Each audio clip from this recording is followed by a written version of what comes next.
بهترینش همین است که السلام علیکم و رحمت الله و برکاته. این ما و شما سلامی خیلی زیاده، یعنی ثواب خیلی زیاده نائل میگردیم. این اول الناس بالله من بدأهم بالسلام. پیغمبر گفتند بهترین شما شخصی است که اول سلام دهد. کسی که اول سلام میدهد این معنای او را دارد که این انسان کبر خودش شکستگی است. یعنی بسیاری آدمی هست که میایستد که تا که او را سلام دهند. یک پیغمبر گفتن بهترین شما همان کسی است که باید که اولا سلام دهد، خواه خرد باشد خواه کلان، خواه وظیفه دارد خواه بی پول است خواه با پول است. السلام علیکم و رحمت الله و برکاته ابتدا کنیم، انشاءالله ما و شما ثواب زیاد بگیریم. 10 موضعی هست که سلام دادن در اون موضع ها جایز نیست. من برای شما میخوانم. در وقت نماز خواندن، وقتی من نماز میخوانم یک برادر که مسجد داخل شد بر من سلام ندهد، زیرا خودش گناهگار میشود. قرآن میخواند، یک برادر قرآن خوانده است، یک کس میاد سلامش میدهد، سلام دهنده گناهگار میشود. خب وعظ میگوید من امر معروف دارم، او کس میاد برای سلام میدهد، سلام دهنده گناهگار میشود. با ذکر مشغول باشید. چهارمش نه ذکر کرده ایستادم، سبحان الله الحمدلله الله اکبر گفته ایستادم، اون کس میاد مرا سلام میدهد، سلام دهنده گناهگار میشود. خطبه میخواند، وقتی خطبه خواندنی که امام در جمعه خطبه میخواند باید هیچ کس به وی سلام ندهد، کسی سلام میدهد وی گناهگار میشود. اذان میگوید یا قامت میگوید، در وقت اذان و قامت گفتنم سلام دادن جایز نیست به مؤذن. زن نامحرم، کسی که زن نامحرم است یعنی زن نکاح رس است، به وی هم سلام دادن جایز نیست. ششم کافر، آدم کافر هم سلام دادن ما و شما یعنی رحمت خدا را بر کافر روان کردن اینم جایز نیست. با وقت خانه‌داری، یعنی یک آدم کتاب آورده است، یعنی یک آدم خانه‌داری کرده است، یک آدم دیگه بر وی سلام دهد، این هم گناهگار می شود. با وقتی بول و براز، یعنی آدم وقتی در حاجت خانه می درآید، اگر کسی دیگر خواهد حاجت خانه درآید وی را در حاجت خانه بیند سلام دهد، سلام دهنده گناهگار است. دهم با وقتی طعام خوردن، در وقت طعام خوردن هم کسی سلام میدهد گناهگار میشود. امروز در مردم ما همین دست در قوقای با این بالا تا زور کدام یا دست میگیره سلام میکنه، این سلام جایز نیست. آخر وقتی در آمدین میبینین مردم طعام خورده است، همون دهنکیش هم سلام بدین، امروزش کفایت میکنه. السلام علیکم بس شرط نیست که با پیش هر آدم دور زده و تمام مردم از جاش ناراحت کنید. این از طریقه سلام. السلام علیکم دامنای محترم،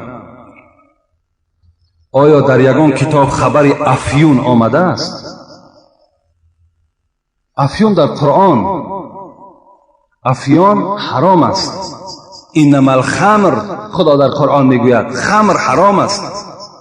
الخمر ما خامر العقل، یعنی چیزی که عقل آدم اگر میپوشاند، کسی عقلی، یعنی چیزی که عقل آدم میپوشاند، چی افیون باشد، چی ناس باشد، چی سیگاریتش باشد، چی عرقش باشد، چی گرینش باشد، چیزی که عقل آدم میپوشاند این چیز، این خمر است خودش، این افیون است.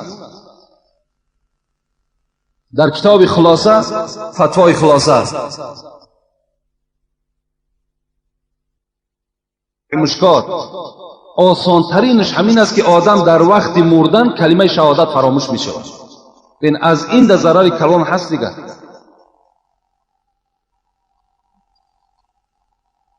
السلام علیکم حضرت حاجی مرزا، ما از شما یک سوال داریم. من خود تجارتکار هستم، از بانک سون بگیرم فایز قطعی چه خیل می شود؟ با ما می فهمند البته فایز حرام است، چه از بانک میگیری چه از دست یک نامسلمان دیگر میگیری، که امروز بسیاری از برادرای ما و شما فعل همون یهودی ها را یاد گرفتن، قرض حسنه را فراموش کردن، یعنی قرض ثواب فراموش کردن، برادری را بریدن نابود کردن. فقط همون چی آدمی نباشد، چی مصیبتش میاد بیچاره را، چی برای یک بهبودی کارش پیش کسی میره تا 10% نتی پول برایت نیست، او فکر نمیکند که این 10% که تو میگیری آخی برای تو حرام است. تو وقتی حرام میخوری تو وارد دوزخ میگردی، جایز نیست. السلام علیکم داملای شیرین سخن. سوالهای مرا ساده کرده فهمانید. اگر خواب بینی که پدر و مادرت قضا کرده باشد چه حال دارد؟ ما از آنها میشنویم که عمرشان دراز میشود. بابای داملا، ما از زنها میشنویم که خواب بینی پریدسته باشی گناهانت میریزد. ما از شما خواهش میکنم جواب. من تعبیر خواب نمیکنم که مثال تو از کدام زن چیزی میشنوی نمیشنوی. یعنی تعبیر خواب پدرت میمرد، مادرت میمرد، تا مردن حق است. دیگر عمر و دراز میشود نمیشود، این به تقدیر خداوندی وابسته است. من مثال تعبیر خواب کردن نمیتونم. السلام علیکم داملای خوشزبان. التماس میکنم که از تگ دل شما دعا کنید چی مراد و مقصود باشد، مراد و مقصودم حاصل شود. داملای عزیز، این برادر چی مراد داشته باشد، خدای مهربان به حرمت این روز جمعه اگر مرادش مطلوبش نیک باشد، به فایده جمعیت و به فایده اسلام باشد، خدای حاصل بگردانی. آمین یا رب العالمین. السلام علیکم سادی عزیز. آیا درست است که من خواهر خود را بوسه کنم؟ من در این باب چند بار صحبت داشتیم که ابولیث سمرقندی ما و شما 5 نمود بوسه را برای ما و شما اجازت دادند. یکم بوسه پدر و مادر فرزندها را می تواند که از رخساره هاش بوسه کنند. دوم فرزندها می توانند پدر و مادر را از بالای سرش بوسه کنند. سیوم بوسه‌ای که هست، این بوسه خواهر برادر را یا برادر خواهر را از پیشانیشان. چهارم بوسه این دست عالم یا دست پادشاه عادل. پنجم بوسه، این بوسه مرد زن را از دهانش میتواند که زنی حلالی خودش را از دهانش بوسه کند. این 5 نمود بوسه است، میتونین از اینها استفاده کنین. دیگر غیر اینها، دیگر زایل هایی که بوسه ها هستند، از اونها استفاده نکنین که گناهگار میشوید. السلام علیکم داملای عزیز. از شما و از مردم مسجد اولا معذرت و بخشش از این سوال من، لکن برای من دانستن این ضرور است. بسیار توجه کنین. من خودم به این مسئله گرفتارم. زن را برای خانه‌داری طلب میکنی، نمیخواهد و نمیماند. غضبناک میشوم. بعضا شیطان بیراه میکند که طلاق دهم. داملا، آیا با مجبور رسیدن زن حلالی خودت جایز است یا نه؟ این مسئله را چندین برادرای ما سوال کردند که وقتی که مثال ما میخواهیم با زنهای خود خانه‌داری کنیم، زنها ما را نمیگذارند که با آنها خانه‌داری کنیم. در این حالت ما خیلی غضبناک میشویم. باور کنید میگه حتی میخواهیم که طلاقشان دهیم، یا در دلمان میگذرانیم که اگر روز شود رفته با واسطه پول است، با واسطه چیزی نباشد زنا میکنیم. گفته در دلمان حتی همین وسوسه های شیطان پیدا میشود. من چند حدیث برای شما میخوانم. فکر میکنم که شاید که این اگر ثبت ما مثال به همون خواهر است، با همون اپه است، با همون مادر برسد، شاید که از حدیث های پیغمبر خدا به یک مقصد و به یک تفکر بیاید. پیغمبر خدا میگوید لا یقعن احدکم علی امرأتی کما تقع البهیمه وليكن رسول. قیل و من رسول؟ قال القبلة والکلام. پیغمبر خدا گفتند چگونه ای که حیوانها بالای حیوانها در حال سوار میشوند، شما با زنهای خود این چنین رفتار نکنید، بلکه پیش از آنی که شما خانه‌داری میکنید باید که یک رسول بفرستید. صحابه گفتند قیل و من رسول یا رسول الله؟ رسول چیست؟ گفتند پیغمبر. گفتند القبلة والکلام. اولا گفتند زن را راضی کنید و دوم پیش از آنی که با زن خانه‌داری میکنید وی را بوسه کنید و بعد خانه‌داری کنید. این حدیث اول پیغمبر خداست. دوم اللهم جنبنی شیطان و جنب الشیطان ما رزقتنا. بین پیغمبر خدا گفتند وقتی شما خانه‌داری میکنید سراسیمه نشوید، بلکه دعا کنید که پروردگارا از بین من و زنم شیطان را دور بساز و خدایا فرزندی که به ما روزی میگردانی وی را هم از وسواس شیطان نگه بدار. گفته دعا کن و بعدا با زن حلالی خدا چکار کن؟ خانه‌داری کن. دیگر حدیث اذا دعا الرجل زوجته لحاجته فلتأتيه وان كانت على التنور. این حدیث خیلی تأکید سخت برای زن هاست. پیغمبر خدا گفتند وقتی که اگر زنها در تنور باشند، یعنی در حالت نامپزی باشند، مردها آنها را دعوت کنند که من اراده با تو یک جای شدن دارم، باید زنها تنور را یک جا بگذارند و سخن مرد قبول بسازند. تا چه اندازه پیغمبر ما و شما حق شوهرها را بلند کردند. حق شوهر نه، حق زنم بلند کردند.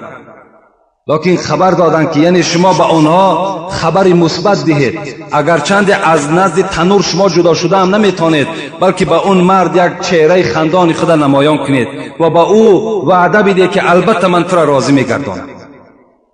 تا این اندازه پیغمبر خدا خبر دادند تا که در دل مردا همین نفرت های طلاق دادن و زنا پیدا نشود.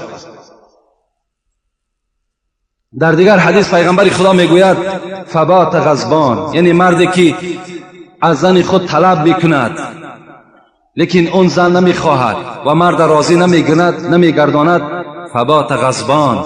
بعد این مرد گفت پیغمبر خدا غضبناک خواب میکند، خواب ناراحت میشود. علیها لعنتها الملائکه حتی تصبح. پیغمبر خدا گفتند ای مرد تو غمگین نشو، تو غضبناک نشو که این زنی تو تا روز تا دمیدن صبح در لعنت خدا گرفتار است. تو غمگین نشو. و این برادرها هم باید که آزرده هم نباشند، یعنی غضبناک هم نشوند، زیرا زنهای ما و شما امروز احتیاج امر معروف و نهی منکر دارند. صد افسوس که همان شرایط امر معروف و نهی منکر بر زنها نیست. اگر هر آینه همین زنهای ما و شما این سخن پیغمبرشون اگر بشنوند، انشاءالله باوری دارم که چگونه که خدیجه به رسول اکرم خدمت میکرد همچنان به شما خدمت میکردند. لیکن امروز چیکار کنیم که بعضی گمراه‌های هستند که سبب میشوند که ما و شما برای زنها را رسانیدن سخن خدا و پیغمبر در شرایط پیدا نمیکنیم. چیکار کنیم؟ زیرا اگر زنهای ما و شما مثل زنهای دوره پیغمبر میشدند، ببین چی گونه زنهای بودند. زن ایماندار دیگر است، زن بی ایمان دیگر است. زنهای دوره پیغمبر حسن بصری حکایت میکند مرد وقتی از کار می آمد بیگاه مانده شده، مثل همین امروزه مردهای ما و شما، توزعت له و تجملت له. بین اون زن که ایماندار بود، قرآن خوان بود، از خدا که می ترسید، چکار میکرد؟ طهارت میکرد میگد و تجملت و سرمه میزد، اسمه میکشید، خوشبویی میکرد و نزد مرد حاضر میشد و میپرسید که آیا بر من حاجت داری؟ زن از پیش خود میگفت حاجت داری؟ اگر مرد میگفت نه حاجت ندارم، چی میگفت؟ میگفت مادام حاجت نداشته باشی ای مرد خوش به حالت، اجازت نمیتی که 2 رکعت نماز در حق جان تو بخوانم. زن ایماندار چگونه است؟ سخن زن ایماندار را گوش کنید و زن بی ایمان آزارش تماشا کنید. این بی ایمانی همین ها هم، از اسلام دور شدن همین ها هم سببش کی است آخه؟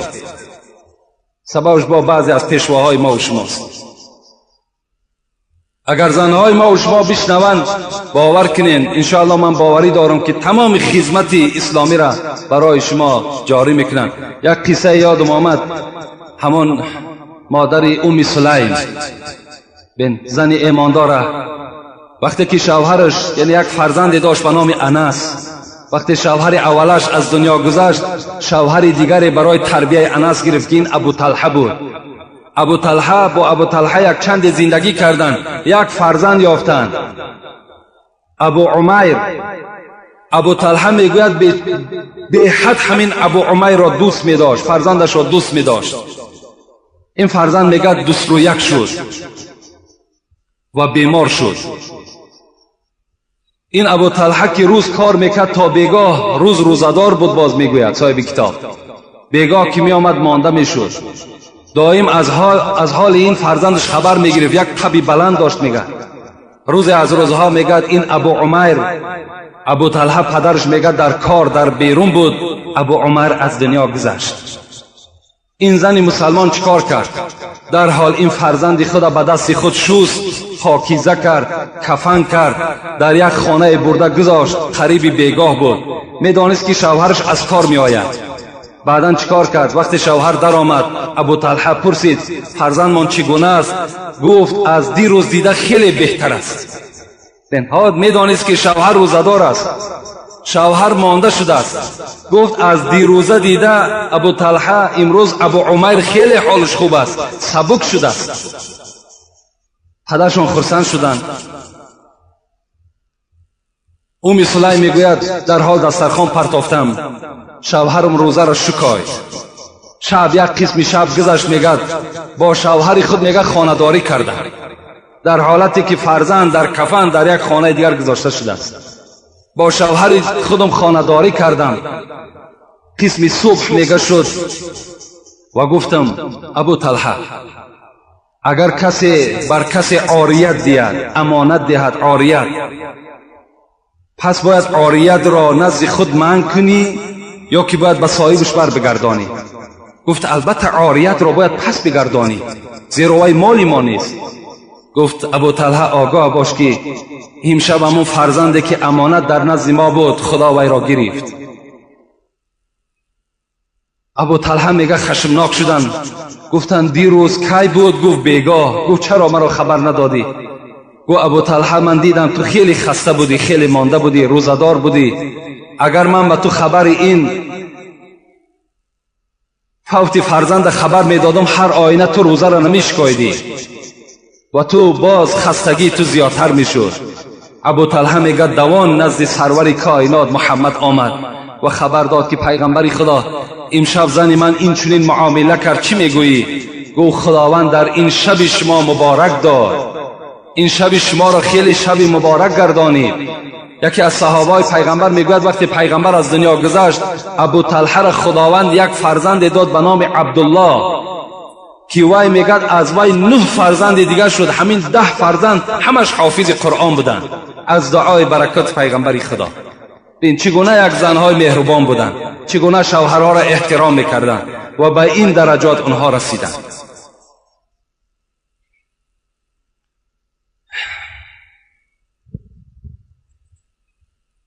السلام علیکم. طلب از قوم مسجد. یک روز ما بین عصر و شام در مسجد یک حدیثی را خواندیم که اینجا تکلیف یکی امیرعلی شد که همین حدیث در جمعه شما خانه تا که همین ثبتی کسی توی شود و شاید یک زن گوش میکند و همین حدیث و به خلاصه می آید. این حدیث چنین بود، اینم طبق همین موضوع. قال رسول الله صلی الله علیه و سلم ایما امرأة سأل زوجها الطلاق من غیر ما بأسین فحرام علیها رائحة الجنه. پیغمبر خدا چی گفتند؟ گفتند که کدام زنی که از شوهرش طلاق را طلب میکند، من غیر ما بأسین، از غیر آنه که هیچ لازم طلاق نبود. یعنی مقصد این که وقتی که میبیند همین مرد یک زمان دارا بود و امروز نادار شد، میبیند که تا دیروز از زنده میرسید، تمام نوشاکه ها میرسید، تمام لباس میرسید، امروز به سبب یعنی خرابی جمعیت و نیافتن کار و بار مرد امروز احتیاجمند شده است. این زن در حال چکار میکند؟ در حال از این شوهر طلاق طلب بکند و میگوید که من از تو چی دیدم؟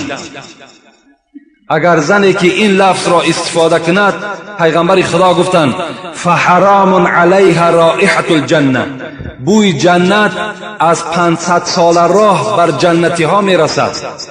یعنی بین ما یک خوشبویی میزنیم، خوشبویی که مخلوق تیارش کرده است، ممکن که در مسافه 10 متر یا 20 متر به مشام شما برسد، لیکن بوی جنت چنان بوی زیبایی هست. پیغمبر خدا گفتند که از 500 سال راه به مشام جنتی ها میرسد.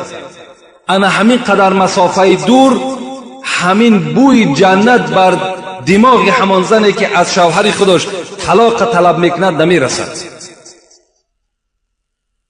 اعظم الناس حقا علی المرأة زوجها. پیغمبر خدا گفتن بزرگترین حق بر زنها از روی حق کی دارن؟ پدر و مادر نه، بلکه شوهرهاشون. هر جایی که زن بخواهد که سفر کند از شوهر میپرسد، هر کاری را که انجام دهد باید از شوهر پرسد، دیگر از پدر و مادر نمیپرسد. زیرا بزرگترین حق بالای زنها وقتی شوهر میکنند این حق شوهر است. من دوست می‌دارم که بسیار زنها وقتی شوهرها از کار می‌آیند با یک چهره خندان، با یک تبسم، اگرچند که مرد همان روز هیچ فایده هم نیاورده باشد، بلکه تسلی دهد که میلش امروز در نصیب تو نبوده است، در رزق تو نبوده است، مانده نشو، پروا نکن، انشالله فردا میابی، فردا هم نیافتی فردا دیگر میابی. من در ناداری تو، در داراگی تو طاقت کرده بودم، در ناداریت هم طاقت میکنم. این چنین اگر لفظا از زنی ما و شما، خواهرای ما و شما صادر شود، انشاءالله زندگی اونها خیلی نیکبخت میشود. باور کنید زندگی اسما را وقتی در کتاب میخواند انسان هیچگاه طاقت کردن نمیتواند. اسماء دختر ابوبکر صدیق بودند، یار اول پیغمبر خدا بودند، شخصی بودند که به 2 نفر سلام از خدا آمدگی است، یکی ابوبکر است یکی خدیجه است. همین دختر اسماء، دختر ابوبکر صدیق اسماء که میگه حامله بودم، وقتی میگه در خاندانم که شوهرم زبیر میگه به سفر برآمده بگی بود با همراهی پیغمبر خدا، در خانه چیزی یافت نمیشد، لیکن در همسایگیم یک یهودی زندگی میکرد، در دیگش میگه گوشت گوسفند میپخت، بوی گوشت گوسفند میگه خانه مرا فرا گرفته بود. من هیچ طاقت نکردم، به ناگاه خانه این یهودی داخل شدم و گفتم که حاجت بر آتش دارم. حالا که حاجت به آتش نداشتم، حاجت به همون گوشت گوسفند داشتم. این یهودی میگه در بالا یک ظرف میگه بر من آتش داد. گفت من گفت یهودی ها اون زمان هم پیغمبر خدا را دوست نمی داشتن، چگونه ای که امروز یهودی ها مسلمان ها را دوست نمی دارن.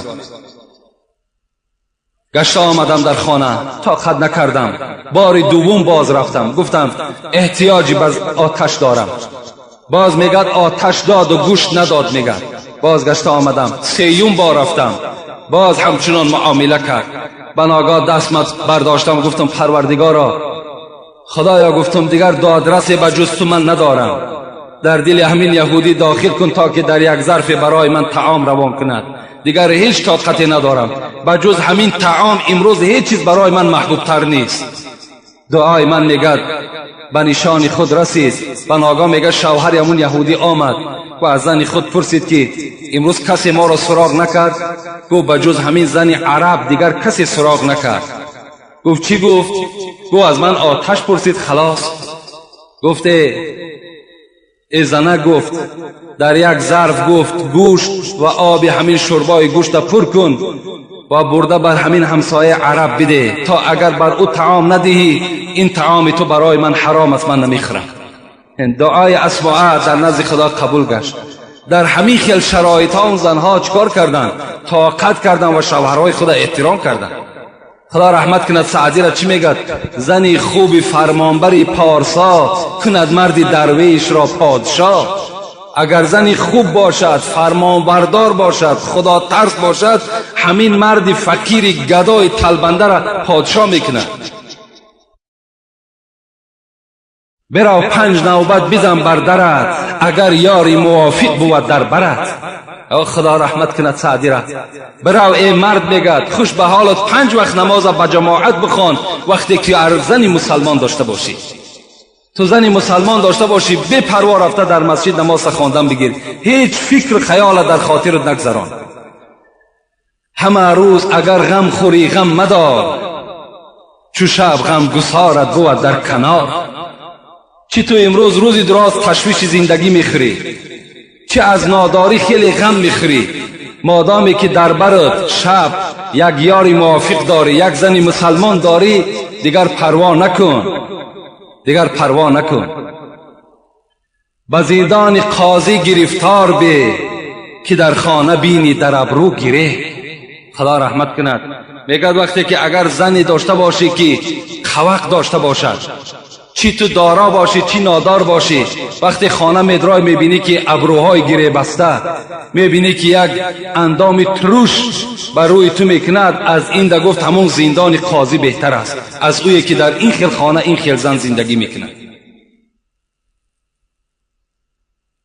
السلام علیکم داملای عزیز. میگویند که با یگان شهر سفر میکنی، در دست خود چله است، ناگهان از عالم گذشت، چله آن را فروخته کفنش میکنند، باعث تشویش نباشد. اگر چله نقرگی باشد میلش، لیکن چله طلا باشد، مردن در کجایی که مردی البته تر سرشتت میکنند. اون چله تو هیچ جا را گرفته نمیتونه. همه یک وسوسه و یک بگیم سخنهای بیهوده است که وقتی آدم چله طلا را میدازد به نیت آنه که مابادایی که در یک جا سفر کنم همین را فروخته برای من کفن کنند. اگر او را فروخته و با پولی او را کفن کنند، خدا را در قبر عذاب میته، زیرا که اون پولی چله برای تا حلال نبود. چله داختن طلا، گردن بند داختن طلا، ساعت طلا، همه برای مردها حرام هستند. هیچ کدام شما این جوان مردی شما نیست، اینا برای خودتان اختیار نکنید.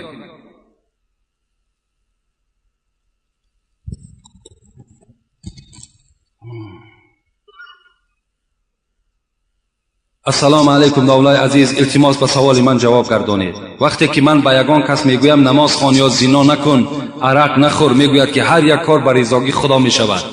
خدا راضی شد من زنا کردم.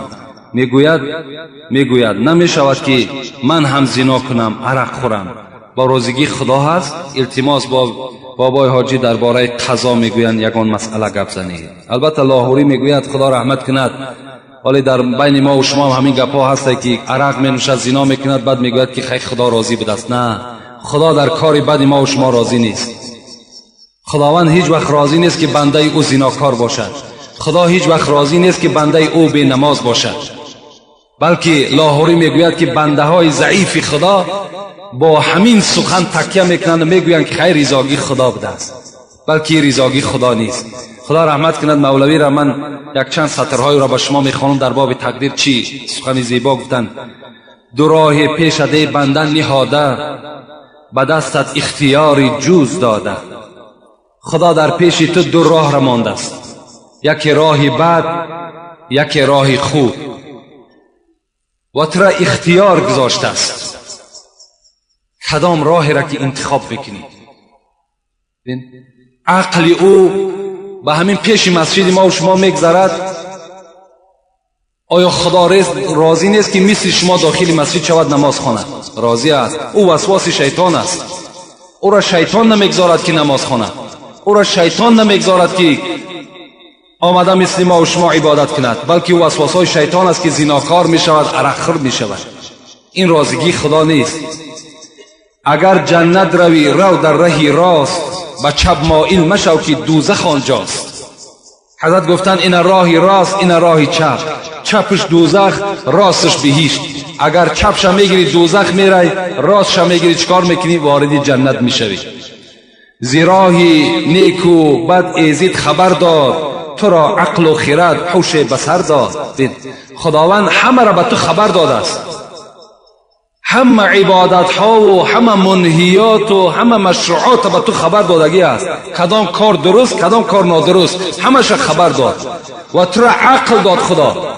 تو را عقلت میگیرد زنا میکنی، عقلت میگیرد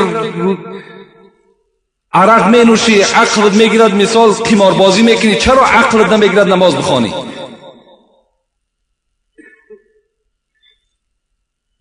خدا را جو، خدا را جو، خدا را بگو ذکر و بیمان چون و چرا را. حضرت میگوید خدا را جستجو کن، خدا را جستجو کن، بگذار این چون و چرا را. چرا ایت شد، چرا ای خیل شد؟ این رازگی خداست، ایش رازگی خداست، این نه، این تا نیست. تو را خداوند عقل